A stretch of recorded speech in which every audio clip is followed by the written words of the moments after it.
Hello વિદ્યાર્થી મિત્રો, સ્વાગત છે તમારું આજના ઓનલાઈન લેક્ચરમાં. તો આજના ઓનલાઈન લેક્ચરમાં આપણે ઝૂલોજી સેમેસ્ટર 4નો જે પેપર નંબર 403નો જે યુનિટ નંબર 4 કે જેનેટિક્સ છે, એમાં આપણે ઓલમોસ્ટ બધા જ ટોપિક કમ્પ્લીટ કર્યા છે. હવે આપણે એમાં એક લાસ્ટ ટોપિક બાકી હતું કે એ હતો લિંકેજ અને ક્રોસિંગ ઓવર, કે કેવી રીતે લિંકેજ અને જે ક્રોસિંગ ઓવર છે કેવી રીતે થાય છે. એક તો હતું સ્વીટ પાઈનું ઉદાહરણ અને સેકન્ડ હતું ડ્રોસોફિલાનું ઉદાહરણ. ઓકે, તો આપણે આજે એના વિશે ચર્ચા કરીશું. નોર્મલી તમને જીનેટિક્સમાં ખબર જ છે, ધ ફાધર ઓફ જીનેટિક્સ કોને કહેવામાં આવ્યા છે? મેન્ડલને, કે મેન્ડલને જનીન વિદ્યાના પિતા તરીકે પણ કહેવામાં આવે છે. એટલે એનું જે પ્રદાન હતું જનીન વિદ્યામાં, એટલે એને મેન્ડલિઝમ પણ કહેવાય છે. મેન્ડલે વટાણા ઉપર કાર્ય કર્યું હતું, કારણ કે વટાણાને એણે ગાર્ડનમાં ઉછેરીને કયા બે લક્ષણોની બાબતમાં અલગ પડતા હોય અને એ વચ્ચે એને ક્રોસ બ્રીડિંગ કરાવ્યું હતું. એક તો પેલું ફ્લાવરનું જે પોઝિશન છે, પછી જે આખી પ્રકારની હાઇટ હોય, ધેન પછી એના કેવા કલરના હોય છે, બીજનો આકાર કેવો હોય છે, બીજનો ઇવન રંગ કેવો હોય છે, પીળો છે, લીલો છે, આકારમાં ગોળ હોય કે ખરબચડા હોય, જાંબલી હોય કે સફેદ હોય, પુષ્પનો રંગ, શીંગનો આકાર પણ અલગ અલગ, એ પણ પ્રકારે એને વિરોધાભાસી લક્ષણોની જોડીનો અભ્યાસ કર્યો હતો કે ફૂલેલી છે કે મણકામય છે. શીંગનો રંગ પણ કેવો હોય છે, લીલો કે પીળો, અને છોડ પણ કેવો થાય છે, ઊંચો કે નીચો. આ પ્રકારના બધા જ મેન્ડલે અલગ અલગ લક્ષણોની જોડીઓનો અભ્યાસ કર્યો હતો. તમને બધાને મેન્ડલ્સના રૂલ્સ તો ખબર જ છે કે મેન્ડલ્સે ઘણા બધા લો આપ્યા હતા, ઘણા બધા નિયમ્સ આપ્યા હતા. કે એ આપણે ભણી ગયા કે લો ઓફ ડોમિનન્સ છે, લો ઓફ સેગ્રીગેશન છે, લો ઓફ ઇન્ડિપેન્ડન્ટ અસોર્ટમેન્ટ છે. આ બધા જ નિયમોને આનુવંશિકતાના સિદ્ધાંતો અથવા નિયમોને કહેવાય, કારણ કે એ અલગ અલગ લક્ષણોને અલગ અલગ રીતે રજૂ કરતા હોય છે.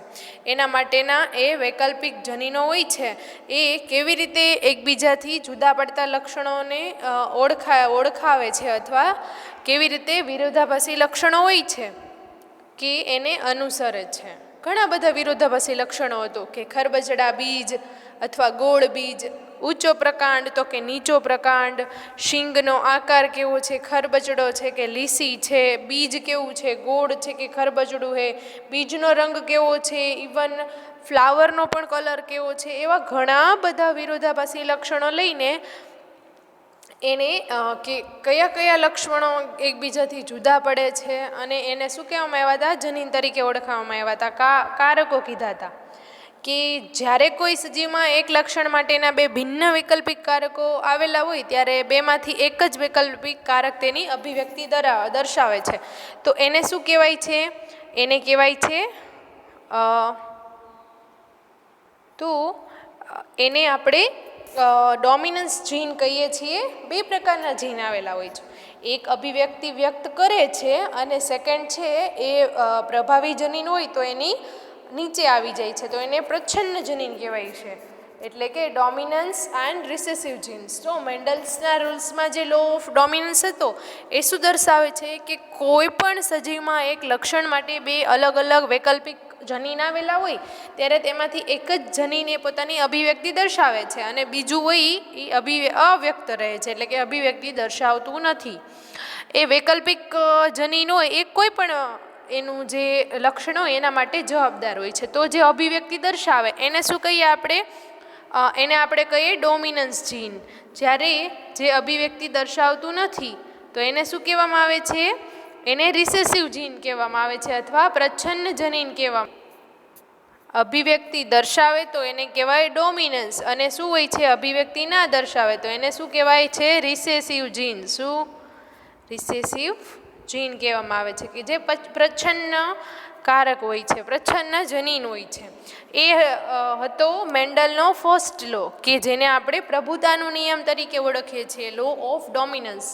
દેન સેકન્ડ આપણે જોઈએ all genes have two alleles, કે બધા જનીનો છે એ બે એલીલ ધરાવે છે. શું કારકો શું ધરાવે છે? 2 કારકો ધરાવે છે. એન્ડ એ જે 2 કારકો હોય એ ભેગા થયા વગર રહે છે. આવા સંકરણ દ્વારા જે જન્યુઓ સર્જાય છે તો એ 2 કારકો હોય કેવા હોય છે? 2 થી ડિફરન્ટ હોય છે. એટલે કે કોઈ પણ આખો જે ગેમેટ હોય છે એનામાં આ જે એલીલ્સ છે એ અંદર જાય છે અને લક્ષણોની અભિવ્યક્તિ માટે એક જ જનીન ધરાવે છે. તો આને આપણે જનીન કોષોની અથવા ગેમેટ્સની પ્યુરિટીનો નિયમ પણ કહી શકીએ, અથવા વિશ્લેષણનો નિયમ, અથવા law of segregation. Then third કે છે કે all traits are monogenic affected by only one locus. એટલે કે મેન્ડલે કીધું કે બધા જ જે ટ્રેટ હોય છે એ એક જ લોકસ ધરાવે છે, મોનોજેનિક હોય છે, એટલે કે એક જ લોકસ ધરાવે છે, એના કરતાં વધારે લોકસ આવેલા નથી. એટલે કે લોકસ એટલે સ્થાન. કોઈ પણ જીન હોય છે, ક્રોમોઝોમ હોય છે, એના ચોક્કસ જગ્યા ઉપર જ્યાં ચોક્કસ જીન આવેલું હોય તો એને શું કહેવાય છે? લોકસ કહેવાય છે. ઓકે, તો આ બધા કેવા હોય છે? મોનોજેનિક હોય છે. ધેન આપણે ફોર્થ જોઈએ, ઓલ ક્રોમોઝોમ્સ અકર ઇન હોમોલોગસ પેર, કે બધા જ છે એ સહયુગ્મી હોઈ શકે. કેવા હોય છે? બધા ક્રોમોઝોમ છે એ સહયુગ્મી પેરમાં હોય છે. કોઈ લક્ષણ માટે વિષમયુગ્મી હોતા નથી અને આ માટે એ પોતાનું લક્ષણ અભિવ્યક્ત કરવા માટે એક જ જનીન ધરાવે છે. ઓકે, ધેન ફિફ્થ નંબરનું હતું ઓલ જીન એસોર્ટ ઇન્ડિપેન્ડન્ટલી, કે મુક્ત વિશ્લેષણનો જે નિયમ કહીએ આપણે, લો ઓફ ઇન્ડિપેન્ડન્ટ અસોર્ટમેન્ટ, આગળ આપણે એની વધારે ચર્ચા કરીશું. કે એક લક્ષણનું નિયમન કરતા જનીનો હોય એ બીજા લક્ષણનું નિયમન કરતા જનીનોથી કેવો હોય છે? ઇન્ડિપેન્ડન્ટ હોય છે. એ પોતાના જ લક્ષણની જવાબદારી હોય છે, બીજા લક્ષણનું કંઈ એને લેવા દેવા હોતું નથી. આ છે ને આપણે જે ડાયહાઇબ્રિડ ક્રોસ કર્યું એ ઉપર આધારિત છે, લો ઓફ ઇન્ડિપેન્ડન્ટ અસોર્ટમેન્ટ. આપણે જોયું કે ડાયહાઇબ્રિડ ક્રોસમાં જે ગેમેટ્સ બનતા હતા એ યલો કલર માટેના જીન્સ હતા, ગોળ આકાર માટેના જીન્સથી કેવા હતા? હા, સ્વતંત્ર રીતે અલગ હતા, કારણ કે એને કોઈની સાથે લેવા દેવા જ નથી. કલરનું જે જીન હોય એ કલર સાથે જ અભિવ્યક્તિ દર્શાવશે, એને કોઈ પ્રકારના આકાર માટેની કોઈ પણ પ્રકારની જોડાયેલી લિંક હોતી નથી. ઓકે, આ હતા બધા મેન્ડલ્સના રૂલ્સ હતા, મેન્ડલ્સના નિયમ હતા. તો મેન્ડલ્સનો જે લો ઓફ ઇન્ડિપેન્ડન્ટ અસોર્ટમેન્ટ છે એ આપણે જોઈએ શું કહે છે. Allele pairs separate independently during the formation of gametes. This means that traits are transmitted to offspring independently of one another. કે કોઈ પણ એક લક્ષણનું નિયમન કરતા જે જનીન હોય છે એ જ્યારે જન્યુના કોષમાં દાખલ થાય છે ત્યારે શું હોય છે?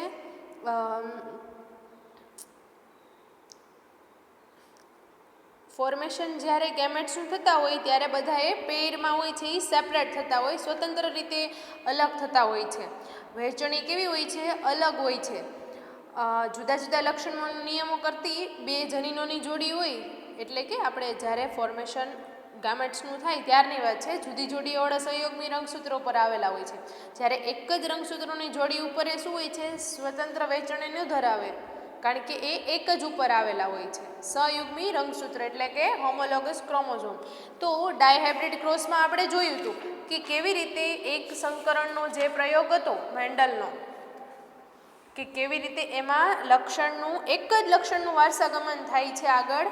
મોનો અને ડાયહાઇબ્રિડ બંને પ્રકારના હતા.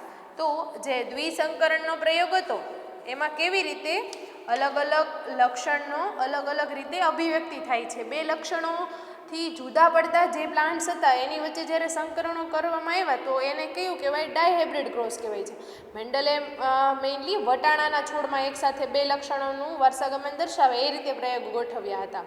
એટલે કે નોર્મલી જોઈએ સીડનો જે શેપ છે અને સીડનો જે કલર છે એ પીળા અને ગોળ સીડ અલગ અલગ આગળ જનરેશનમાં આવતા હતા. શુદ્ધ લીલા હતા, મીન્સ કે ગ્રીન, અને ખરબચડા, એવી રીતે અલગ અલગ એના જે હતા અલગ અલગ બધા જનરેટ થયા હતા. ગેમેટ્સમાંથી અલગ અલગ સેપરેશન થયું હતું કે એને જે પેરેન્ટલ છોડ હતા આ પ્રકારના કે કલરમાં અને આકારમાં 2થી અલગ અલગ પડતા હતા. કે જે રાઉન્ડ બીજનું જનીન હોય એને કેપિટલ R કીધું હતું, જ્યારે ખરબચડું જનીન હોય છે આર, સ્મોલ આર, કયું ખરબચડું બીજ હોય સ્મોલ આર, જ્યારે રાઉન્ડ બીજ હોય છે એને શું કહ્યું હતું કેપિટલ આર. કે એના ઉપર જે ગોળ જનીન હોય છે, ગોળ જે બીજ હોય છે એ ડોમિનન્સ હોય છે. રિસેસિવ કોણ થયું સ્મોલ આર. ધેન રિંકલ્ડ એટલે કે જે ખરબચડું અને લીલો કલર ધરાવતું જે સીડ હતું, ખરબચડું અને લીલો કલર ધરાવતું જે સીડ હતું એનું કોની સાથે ક્રોસ થયું યલો કલર અને રાઉન્ડ બોડી. જ્યારે તો શું આવ્યું બધા જ આવ્યા એ બધા યલો અને રાઉન્ડ મળ્યા. એના પણ અહીંયા પણ યલો કલર પણ કેવું ખરબચડું બીજ અને અહીંયા ગ્રીન કલર પણ ગોળ બીજ. તો પણ આવી રીતે જ આવ્યું. હવે F1 જનરેશન જ્યારે બ્રીડ કરાવવામાં આવ્યું ત્યારે ટોટલ 16માંથી 9 છે એ યલો અને રાઉન્ડ થયા, 16માંથી 3 છે યલો અને ખરબચડા થયા, જ્યારે 16માંથી 3 છે એ ગ્રીન અને રાઉન્ડ અને 16માંથી 1 છે એ ગ્રીન અને ખરબચડું થયું. ગોળ બીજ, પીળો કલર, ખરબચડું બીજ, લીલો કલર, આવી રીતના આ બધા જોયા. 16માંથી કેટલા બીજ છે ગોળ બીજ અને પીળા કલરવાળા કેટલા છોડ થયા તો કે 9. ખરબચડા અને પીળા બીજવાળા કેટલા થયા, ખરબચડા અને પીળા બીજવાળા તો કે એ 3 થયા. અને ગોળ અને લીલા બીજવાળા 3. ધેન ખરબચડા અને લીલા બીજવાળા કેટલા થયા તો કે એ 1 જ થયું. ઓકે, તો આ હતો મેન્ડલનો દ્વિસંકરણનો પ્રયોગ. હવે આપણે જોઈએ કે જે લો ઓફ ઇન્ડિપેન્ડન્ટ અસોર્ટમેન્ટ છે એ કેવી રીતે ઇન્ટરપ્રિટેશન ધરાવે છે dihybrid ક્રોસથી. During gamete formation, segregating pair of unit factor assort independently. કે એક લક્ષણનું જે નિયમન કરતા જે જીન હોય છે એ બીજા લક્ષણનું નિયમન કરતા જીનથી શું હોય છે સ્વતંત્ર હોય છે. In other words, segregation of two alleles at a one genetic locus has no effect on the segregation of two alleles at another locus. એટલે કે નોર્મલી આપણે કહીએ કે આપણે આ રંગસૂત્ર છે આપણું, એની ઉપર કોઈ લક્ષણ માટે જવાબદાર જનીન અહીંયા આવેલું છે. માનો કે અહીંયા ગોળ બીજ માટેનું જે જનીન છે, ગોળ બીજ હોય છે આકારનું, તો એ જનીન અહીંયા આવેલું છે. જ્યારે લીલા કલર માટેનું જે જનીન છે એ અહીંયા આવેલું છે. તો શું થશે કે આ લક્ષણ અને આ લક્ષણ બંને અલગ છે, એટલે એ નિયમન પણ અલગ કરે છે. તો બે એકબીજાથી કેવા છે સ્વતંત્ર છે, ઇન્ડિપેન્ડન્ટ છે, કોઈને કોઈ સાથે કંઈ લેવા દેવા નથી, પોતાની અભિવ્યક્તિ પણ એ અલગ અલગ દર્શાવશે. For example, the assortment of yellow and green alleles has no effect on the assortment of round and wrinkle alleles and vice versa. એટલે કે આપણે જે ડાયહાઇબ્રિડ ક્રોસમાં જોયું કે પીળા અને ગોળ અને જે પીળા અને લીલા છે અને ખરબચડા અને ગોળ છે એ એકબીજા જનીનને એકબીજા સાથે કંઈ લેવાનું દેવાનું નથી, કારણ કે એ બે જનીન છે એ જુદા જુદા લક્ષણોનું નિયમન કરે છે. ઇવન એ જે હોમોલોગસ ક્રોમોઝોમ હોય એના જુદા જુદા લોકસ એટલે કે સ્થાન ઉપર પણ આવેલા હોય છે. ઓકે, એને કોઈ પણ પ્રકારનું લેવા દેવા એકબીજા સાથે નથી.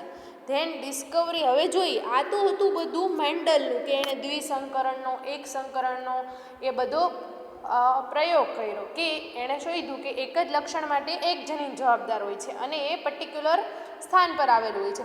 જ્યારે આપણે હવે લિંકેજ જોઈએ કે કેવી રીતે એકબીજા જે જીન હોય છે એ લિંકેજ દર્શાવે છે. ઓકે, તો William Bateson and R C Punnett's કેવું છે, William Bateson and R C Punnett's were working with several traits in a sweet peas, notably a gene for a purple versus a red flower and gene for a long pollen grain versus round pollen grain. એટલે કે આ જે વટાણામાં જે linkage દર્શાવતા હતા એ સૌપ્રથમ પ્રયોગ કયા વૈજ્ઞાનિકે કર્યો, બેટ્સન અને પ્યુનેટ નામના સાયન્ટિસ્ટે કર્યો કે જેણે વટાણાનો છોડ ઓલું જે હતું એ શું હતું ગાર્ડન સ્વીટ પી હતું, એમ નામ ગાર્ડન વટાણાનો છોડ હતો એટલે ગાર્ડન પીસમ સટાવ્યા હતું. જ્યારે આ કયું છે લેથિરસ ઓડન્ટરસ. અહીંયા લખું છું આ વટાણાનો છોડ ઉપર જે એમણે કામ કર્યું કે જે અલગ અલગ રંગના પુષ્પો અને અલગ અલગ જે આકારની પરાગરજ ધરાવતા હતા. લેથિરસ ઓડોરેટસ આ એક પ્રકારના સ્વીટ વટાણા છે કે જેમાં બે પ્રકારના લક્ષણો જોવા મળતા હતા કે જે ડોમિનન્સ હતું એ શું હતું, લાલ રંગનું જે પર્પલ કલરનો ફ્લાવરનો કલર હતો એ રિસેસિવ હતો, જ્યારે એ ડોમિનન્ટ હતો કોના પર, રેડ કલરનું જે ફ્લાવર હતું એના માટે, એટલે કે પર્પલ રેડ ફ્લાવર. ઓકે, અને બીજું શું હતું કે લાંબી પરાગરજ એ ગોળ પરાગરજ ઉપર પ્રભાવી હતી, કે long pollen grain versus round pollen grain. એટલે કે આમાં કોણ પ્રભાવી છે, પર્પલ કલર એ લાલ રંગના ફ્લાવર ઉપર પ્રભાવી છે એટલે ડોમિનન્ટ છે, જ્યારે લાંબી પરાગરજ એ ગોળ પરાગરજ ઉપર શું છે, ડોમિનન્ટ્સ છે. ઓકે, તો આગળ જોઈએ આપણે બેટ્સન અને પ્યુનેટે શું કર્યું હતું કે એમણે જોયું ફ્લાવરના કલર અને ક્યાં ક્યાં બે અલગ અલગ કેરેક્ટરિસ્ટિક છે, લક્ષણો છે. નોર્મલી આપણે જે સહલગ્નતા છે એટલે કે લિંક્ડ જીન છે એ કઈ રીતે કહી શકીએ, કારણ કે એક જે હોમોલોગસ ક્રોમોઝોમ હોય એના ઉપર બે અલગ અલગ જોડીમાં જીન્સ આવેલા હોય, એ અલગ અલગ લક્ષણોનું નિયંત્રણ કરતા હોય અને એ અલગ અલગ રીતે બે પરફોર્મ એનું ફંક્શન કરતા હોય. નોર્મલી તમે જુઓ કે લિંક્ડ જીન કોઈ પણ રીતે ક્રોસિંગ ઓવર થાય તો એકાબીજા સાથે જ રહેવા કરશે, કારણ કે જુદા નહીં પડે. જેમ જીન પાસે એમ એનું ક્રોસિંગ ઓવર થવાની સંભાવના કેવી હોય છે, વધારે હોય. જેમ જીન દૂર એવી રીતે ક્રોસિંગ ઓવર થવાની સંભાવના પણ વધારે. જેમ જીન નજીક એવી રીતે એ નજીક રહેવા ઈચ્છશે, એટલે કે જેમ પાસે હોય એમ જીનને અલગ જ્યારે ક્રોસિંગ ઓવર થાય ત્યારે પણ એમને સાથે જ રહેવું હોય. જ્યારે બે પાસે આવેલા છે તો એ ક્રોસિંગ ઓવર થશે તો પાસે જ રહેશે. જ્યારે બે જીન અલગ અલગ જુદા સ્થાને આવ્યા છે, ઇવન આપણે કહી શકીએ કે આ જીન છે કોઈ ચોક્કસ લક્ષણો માટે જવાબદાર છે, જે અહીંયા પણ એવું કે કોઈ લક્ષણો માટે જવાબદાર છે. તો આ થયું શું થયું, બે અલગ બેનો ડિસ્ટન્સ બહુ વધારે છે, તો શું થશે, તો એ બે વચ્ચે ક્રોસિંગ ઓવર જે થવાની સંભાવના છે એ બહુ વધારે છે. શું, એટલે કે જીનેટિક મટીરિયલનું જે એક્સચેન્જ છે એ વધારે થશે આમાં. જેમ જીન છે એ નજીક ગોઠવાયેલા હોય એમ ક્રોસિંગ ઓવર થવાની સંભાવના પણ ઓછી. તો જે બેટ્સન અને પ્યુનેટ નામના સાયન્ટિસ્ટ હતા એણે શું કર્યું, આ લેથેરસ ઓડન્ટરસ નામના જે વટાણાનો છોડ છે એમાં બે પ્રકારના ફ્લાવર જોયા. એક તો હતો પર્પલ કલર એન્ડ સેકન્ડ હતું રેડ કલર, કે પર્પલ કલર છે એ રેડ કલર ઉપર ડોમિનન્ટ છે. પછી એની પોલન ગ્રેઇન હતી, જે કે પરાગરજ હતી એ જોયું. શું હોય છે,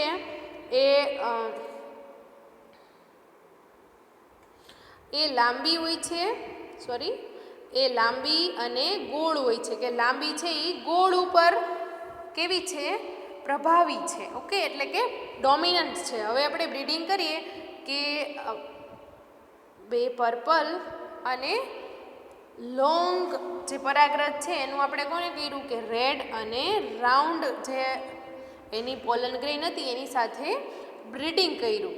ઓકે, તો શું થશે, એમાં 4 પ્રકારના ઓલા મળશે આપણને, ગેમેટ્સ મળશે. તો શું થશે, પર્પલ અને લોંગ કેટલા મળે છે, 284, એટલે 9:3:3 નો રેશિયો મળે છે. દેખો 3:3. નોર્મલી આપણે જે ડાયહાઇબ્રિડ છે એમાં જોયું કે કયો રેશિયો મળતો હતો, મેન્ડલે આપણે જે પદ્ધતિ અપનાવી એ જ પ્રકારની આપણે પદ્ધતિથી આખું બ્રીડિંગ કર્યું. તો શું થાય છે કે જેવી રીતે આ મળવું જોઈએ 9:3:3, એટલે કે જાંબુડિયા રંગના જે પુષ્પો હોય અને કેવી લાંબી પોલન ગ્રેઇન ધરાવે, એટલે કે પર્પલ અને લોંગ. સેકન્ડ છે purple flowers and round pollen grain એ કેટલા હોય છે? એ પણ 21 હોય છે. ઓકે, પછી રેડ કલરનો જે ફ્લાવર છે અને લોંગ પોલન ગ્રેન છે એ કેટલા? 21. ધેન રેડ કલરનું ફ્લાવર છે એન્ડ લોંગ પોલન ગ્રેન છે તો 55, એટલે 9:3:1નો રેશિયો મળવો જોઈએ કે કોના પ્રમાણે? મેન્ડેલિયન લોઝ પ્રમાણે. તો એવી રીતે મળતો નથી. That's watts going on. તો શું મળે છે આપણને?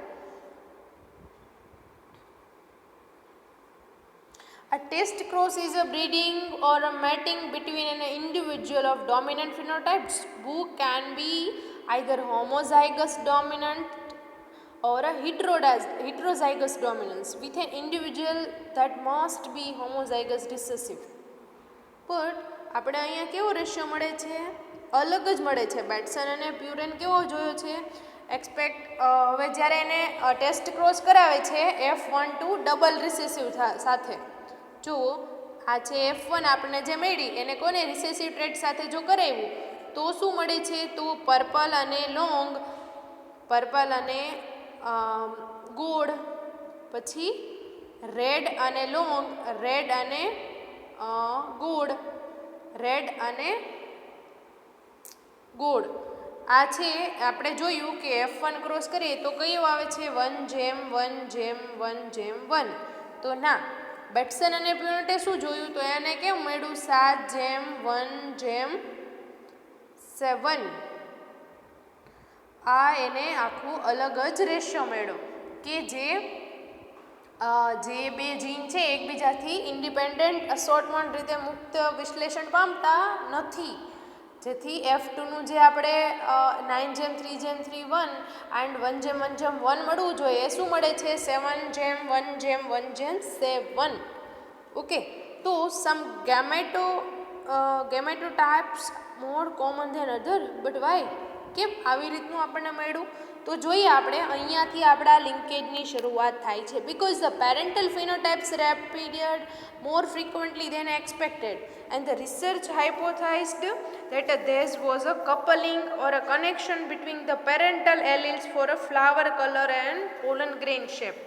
This coupling resulted in an observed derivation from independent assortment. તો આ આખો ઇન્ડિપેન્ડન્ટ અસોર્ટમેન્ટમાંથી આપણને મળ્યું કે મુક્ત વિશ્લેષણના નિયમ પરથી આપણને મળ્યું કે જે આપણે F2નું જે 9:3:1 કરતાં આખું જ લાક્ષણિક રીતે કેવું થયું? જુદું મળ્યું આપણે. તો આના પરથી મોર્ગને એ શું કર્યું છે? અલગ અલગ ફળમાખી ઉપર અભ્યાસ કર્યો છે. આપણે જોઈએ but why are certain alleles are links? કેમ આ બધા જીન છે એક સાથે રહેતા હોય છે? કેમ લિંક હોય છે?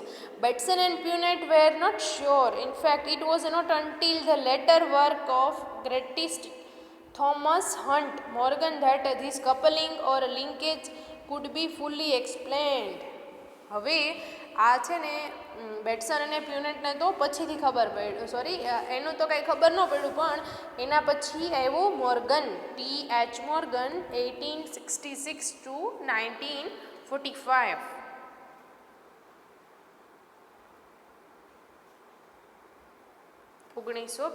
સુધી એટલે 1866માં થોમસ હન્ટ મોર્ગન, એટલે કે એને TH મોર્ગન પણ કહેવામાં આવે છે. શું? TH મોર્ગન, કે જેણે શું કર્યું? ડ્રોસોફિલા ઉપર બહુ બધા ડાયહાઇબ્રિડ ક્રોસના આખા ઘણા બધા એક્સપેરિમેન્ટ કર્યા કે એના જે જીન હોય એ એના ક્રોમોઝોમ સાથે જોડાયેલા હોય છે.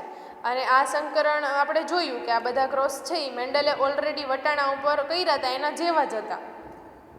મોર્ગને શું કર્યું કે એણે આ ડ્રોસોફિલામાં એનો જે બોડી કલર છે અને આંખોનો કલર છે એવી રીતે F1 સંતતિ મેળવવા શું કર્યું? બ્રીડિંગ કરાવ્યું. તો એને જોયું કે બે જીન્સ હોય છે એકબીજાથી સ્વતંત્રપણે અસોર્ટમેન્ટ ધરાવતા નથી, એકબીજાથી મુક્ત હોય છે એમ, જેથી પ્રાપ્ય જે F2નું પ્રમાણ હોય ને એ 9:3:1 હોવાની કરતાં સાવ અલગ જ મળ્યું.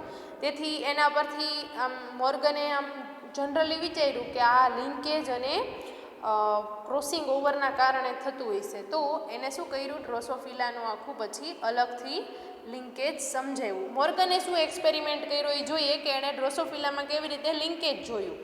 In Drosophila both the white eye જીન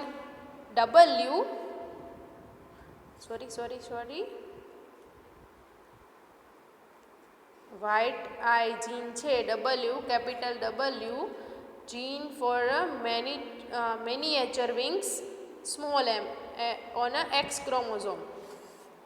કે આમ નોર્મલી જોઈએ ને તો મોસ્ટલી એક્સપેરિમેન્ટમાં ડ્રોસોફિલા મેલેનોગાસ્ટર કે એક પ્રકારની એ ફળમાખી છે એને આપણે લેબમાં આસાનીથી ગ્રો કરી શકીએ છીએ, એટલે ઉછેરી શકીએ છીએ. અને એનો લાઈફ સ્પાન હોય છે પણ અરાઉન્ડ 50 ડેઝનો હોય છે અને બહુ ઝાઝા માત્રામાં એની સંતતિ પેદા કરે છે. અને નર અને માદા પણ અલગ અલગ હોય છે, એટલે સ્વફલનની જે કહીએ ને શક્યતાઓ બહુ ઓછી છે એમાં. તો મોર્ગને શું કર્યું, એમાં એણે ડ્રોસોફિલા લીધી કે જેનો શરીરનો કલર અલગ હોય છે અને કેવી હોય છે, નાની નાની પાંખો ધરાવતી હોય છે. પાંખો હોય છે એ નાની હોય છે અને આંખનો કલર એવી રીતના બે અલગ અલગ નર અને માદા લીધી.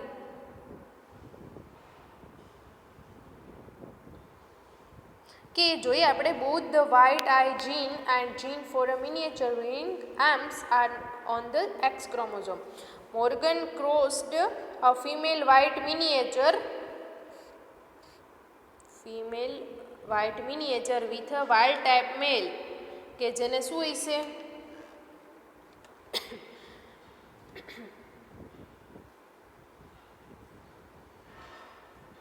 વ્હાઇટ ટાઈપના મેલ સાથે મેટિંગ કરાવ્યું, ક્રોસ્ડ કરાવ્યું. તો શું થશે, F1માં all males were white eyed with miniature wings, એટલે કે સફેદ આંખો અને કેવી પાખી અવશિષ્ટ પાંખો ધરાવતા હોય એવા મળ્યા. બધા જ F1માં એને કેવું મળ્યું, પિતૃઓનું જે લક્ષણ હોય છે પ્રચ્છન્ન કે જે રિસેસિવ એનું આખું અભિવ્યક્તિ દર્શાવે એવા મળ્યા.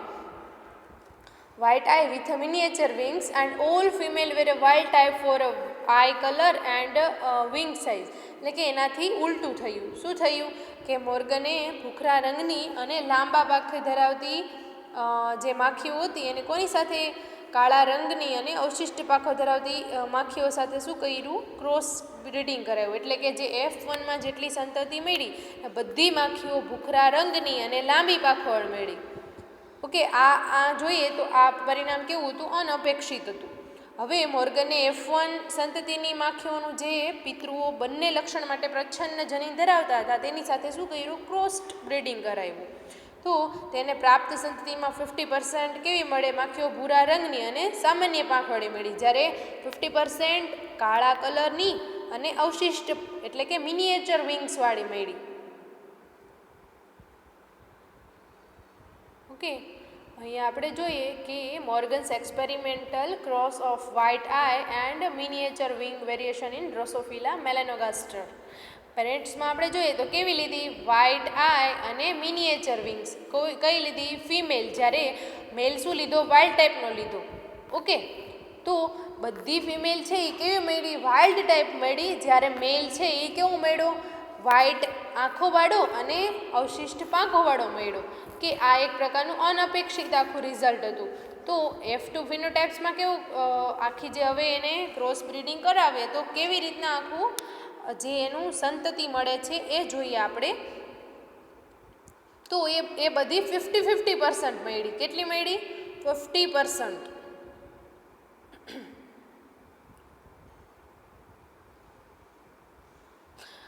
એટલે કે જોઈએ તો આ બધી જ જે માખીના ક્રોમોઝોમ એની ઉપર જીન હોય છે એ શું હોય છે, સહલગ્નતા દર્શાવે છે, લિંકેજ દર્શાવે છે. એટલે કે એનામાં કોઈ પ્રકારની નવી સંતતિ જોવા મળતી નથી. F2માં કેવી મળે છે, તો એમાં છે 359 છે એ વ્હાઇટ આઈ અને મિનિએચર વિંગ્સવાળી મળે છે. અને વાઇલ્ડ ટાઈપ કેટલી મળે છે, 791 મળે છે. જ્યારે સફેદ આંખ અને વાઇલ્ડ ટાઈપ કેટલી મળે છે, 455. અને વાઇલ્ડ ટાઈપ અને મિનિએચર વિંગ્સવાળી પણ 445 મળે છે. ઓકે, તો in F2 the most frequent phenotype for both sexes were the phenotype of the parents in the original cross, એટલે કે white eye with a miniature wings and red eye with a normal wings. Non parental phenotypes એ કેવા હતા? White eye with a normal wings and red eye with a miniature wings. આ કેવા થયા? Non parental, એટલે કે એના પેરેન્ટ્સમાં આવા કોઈ લક્ષણો નહોતા, આવા લક્ષણો માટેના જીન નહોતા. તો એવા પ્રકારનું મળ્યું.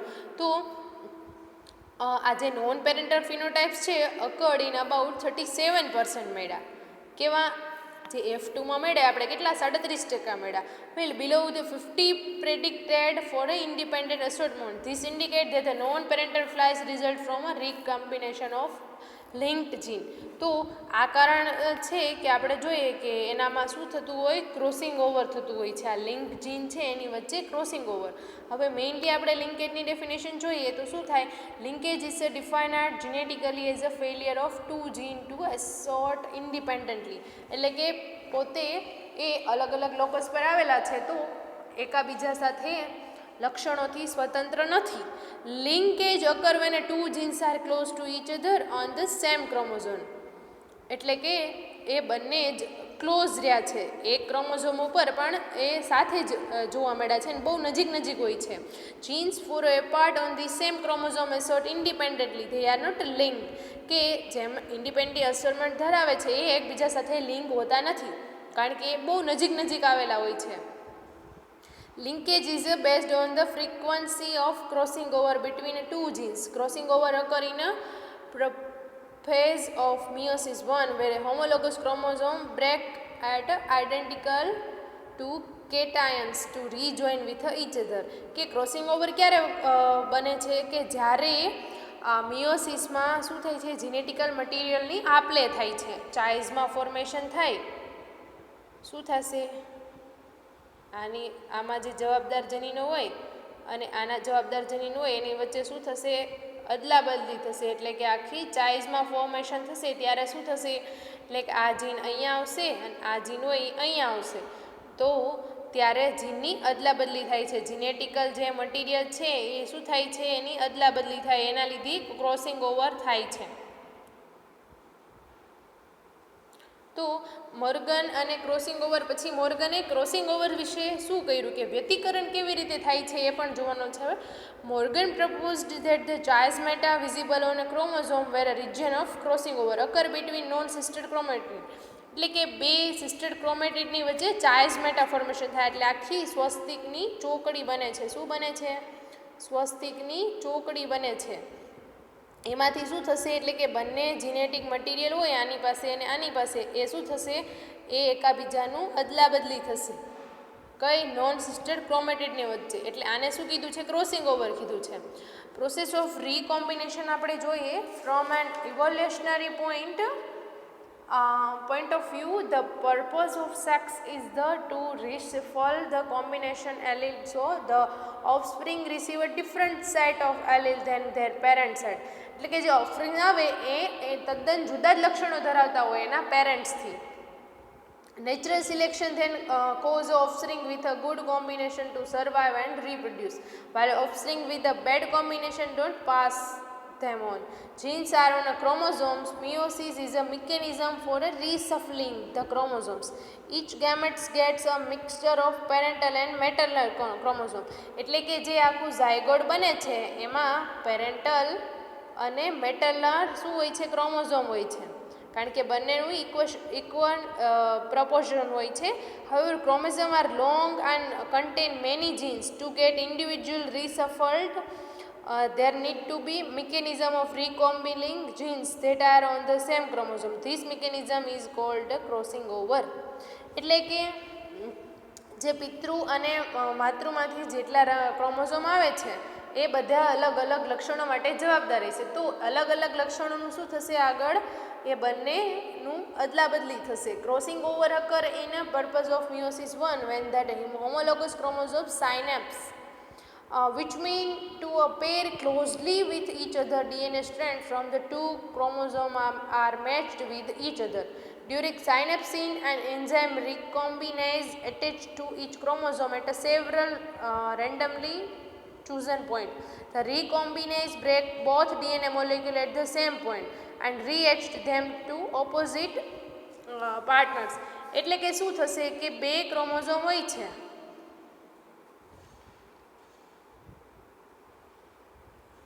ત્યાં આખું સાયનેપ્સ થશે, એટલે કે આ પાર્ટ અહીંયા આવશે ને આ પાર્ટ અહીંયા આવશે. એટલે બંનેનું જીનેટિકલ મટીરિયલ હોય એ એક પ્રકારના જે એન્ઝાઇમ, એને શું કહેવાય, રીકોમ્બિનેઝ, કે એના વડે એ બ્રેક થશે અને પછી જેનેટિક મટીરિયલનું અદલા બદલી કરીને પછી શું થઈ જશે, પાછું એનું જોઈન્ટમેન્ટ થઈ જશે, પાછા જોડાઈ જશે.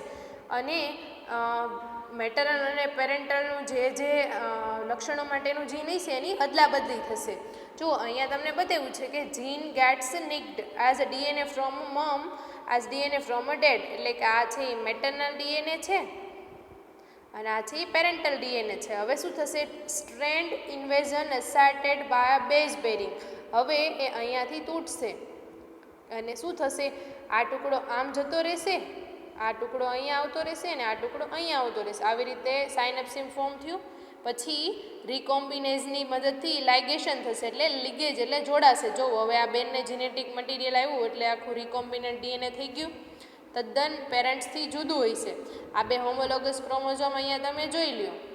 તો હવે જો આ જીનની અદલા બદલી થાય, અહીંયાથી આખું ચાઇઝમાં ફોર્મેશન થયું, આ બ્રેકેજ અને ક્રોસિંગ ઓવર થશે, કે જીનેટિક મટીરિયલનું શું થશે, એક્સચેન્જ થશે. પછી કેવી રીતે, આવી રીતે તદ્દન અલગ જીનનું કોમ્પ્લિકેશન બનશે, કે ત્યાં જીનેટિક મટીરિયલ ત્યાં એમ કે એકબીજાથી અદલાઈ બદલાઈ ગયું. ઇન્ડિપેન્ડન્ટ અસોર્ટમેન્ટ શું કરે છે, નો જીન્સ નો linkage, independent assortment of two genes on two different homologous pair of chromosome. હવે બંને જીન છે અલગ અલગ, જે એની પેર આવેલી છે હોમોલોગસ ક્રોમોઝોમની, એને અલગ અલગ એમાં જોવા મળે. તો એમાં કોઈ પણ પ્રકારનું લિંકેજ જોવા મળતું નથી, કારણ કે બંને લક્ષણો માટેના જવાબદાર જનીન છે એ અલગ અલગ ક્રોમોઝોમ પર આવેલા છે.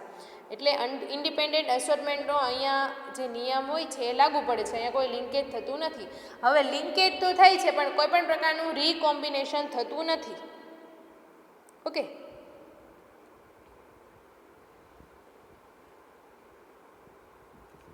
જે હોમોલોગસ પેર હોય છે એમાં કોઈ પણ પ્રકારનું રીકોમ્બિનેશન થતું નથી, એટલે કે નવો કોઈ ગેમેટ બનતો નથી અલગ અલગ. હવે લિંકેજ પણ થાય છે અને રીકોમ્બિનેશન પણ થાય છે. જો અહીંયા તમે નોન સિસ્ટર ક્રોમેટિડની વચ્ચે જેનેટિક મટીરિયલનું આપલે થાય છે, તો જુઓ તમે અહીંયા જોઈ શકો છો કે નોન ક્રોસ્ડ ગેમેટ આખું એમને રહ્યું, પછી ક્રોસિંગ ઓવર ગેમેટ્સ પણ અલગ બન્યું. જુઓ, capital A and small B and small A and capital B, અહીંયા પણ ક્રોસિંગ ઓવર. પછી આ તો છે કેવું, નોન ક્રોસર બંને, એટલે હાફ પ્રમાણમાં શું થાય છે, આખું ક્રોસિંગ ઓવર અહીંયા થાય છે અને રીકોમ્બિનેશન પણ થાય છે. ઓકે, તો મોર્ગને પણ આ એકબીજાની જે ડ્રોસોફિલાના બ્લેક કલર અને જે પાંખ માટે જવાબદાર જનીનો હોય એક જ રંગસૂત્ર હોય, એટલે કે અહીં એ જનીનો એકબીજા સાથે જોડાયેલા રહે છે, કે જનીનની બે જોડીઓ હોય છે એ અલગ પડતી નથી, એકબીજા સાથે સંલગ્નતા દર્શાવે છે. ઓકે, આવા રંગસૂત્રો ઉપરના જે જનીનો હોય છે દૈહિક જોડાણ સમજાવવા માટે આ બહુ સરસ પ્રયોગ છે. અને પાછું રીકોમ્બિનેશન પણ થાય છે, પુનઃ સંયોજન પણ થાય છે, કે એ કેવો હોય છે, બિન પેરેન્ટલ હોય છે, એટલે કે નોન પેરેન્ટલ, એટલે કે એમાં જે રીકોમ્બિનેશન થાય છે એ આ પેરેન્ટ્સ જેવા હોય એ અડધા બને ને આ બે તદ્દન અલગ બન્યા. આ કોઈક મેટરનલ સાઈડનું, આ પેરેન્ટલ સાઈડનું, એના જેવું જ, પણ આ બે જે આખું જોડીઓ બની જોડાણ